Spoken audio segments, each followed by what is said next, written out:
Pizza তৈরি করার সময় বিশেষ করে যারা বাসায় পিৎজা তৈরি করে অর্থাৎ হোমমেড পিৎজা তারা অনেকেই কমপ্লেন করে থাকে পিৎজা তৈরি করার পর সেটা অনেক শক্ত থাকে এবং নিচে দিয়ে লেগে যায়। কারণ হচ্ছে এটা চুলায় তৈরি করার কারণে নিচে দিয়ে অনেক শক্ত হয়ে যায়, একদম সফট থাকে না রেস্টুরেন্টের মতো।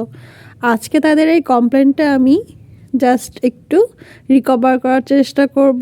সেটার জন্য প্রথমে আমি আজকে পিৎজা তৈরি করার জন্য এখানে ভেজিটেবল নিয়েছি। আর হচ্ছে ভেজিটেবলের মধ্যে ক্যাপসিকাম, টমেটো, মাশরুম, পেঁয়াজ। আপনারা আপনাদের পছন্দ মতো যে কোনো ভেজিটেবল ইউজ করতে পারেন, সেটা আপনার উপর ডিপেন্ড করে। তারপর এখানে আমি এই ক্রিমটা ভালোভাবে লাগিয়ে নিয়েছি ব্রেডের উপরে।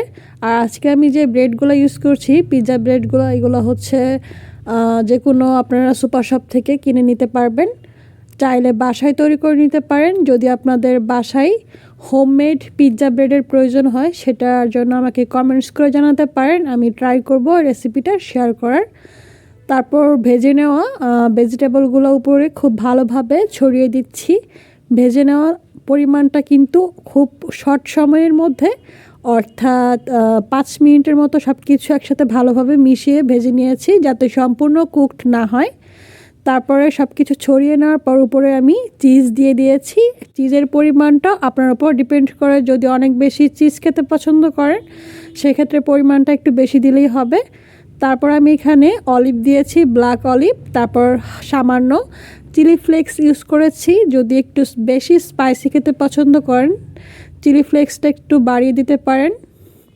তারপর আমি যেহেতু চুলায় এটা করেছি, চুলায় করার কারণে একটা স্টেইনার নিয়েছি, স্টেইনারের উপরে দিয়ে দিয়েছি। অর্থাৎ যেভাবে ভাপা পিঠা তৈরি করে সেভাবে এটা দিয়ে দিয়েছি একটা প্লেটের মধ্যে।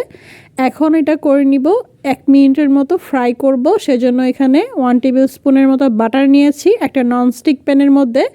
জাস্ট পিৎজাটা আমি প্লেট থেকে নামিয়ে এটার মধ্যে 1 মিনিটের মতো সটে করে নিব। তাতে করে একদম বাটারের একটা ফ্লেভার অ্যাড হবে ব্রেডের মধ্যে, আর খুবই সফট হবে, একদম নিচে দিয়ে কিন্তু পুড়েও যাবে না। কারণ হচ্ছে এটা সম্পূর্ণটা কুকড হয়েছে ভাপের মধ্যে, অর্থাৎ স্টিমারের মধ্যে। আপনারা চাইলে এভাবে সফট পিৎজা তৈরি করে নিতে পারেন, আর এতে করে কিন্তু রেস্টুরেন্টের মতো একদম সেম হবে। আর টেস্টের ক্ষেত্রে কি বলবো, আমার কাছে মনে হয় রেস্টুরেন্টের থেকে বাসায় তৈরি করা এটা অনেক বেশি হেলদি আর খেতেও বেশ ভালো লাগে।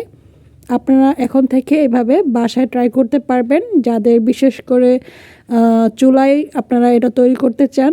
আর যদি ওভেন থাকে সেই ক্ষেত্রে তো কোনো প্রবলেমের ফেস করতে হয় না।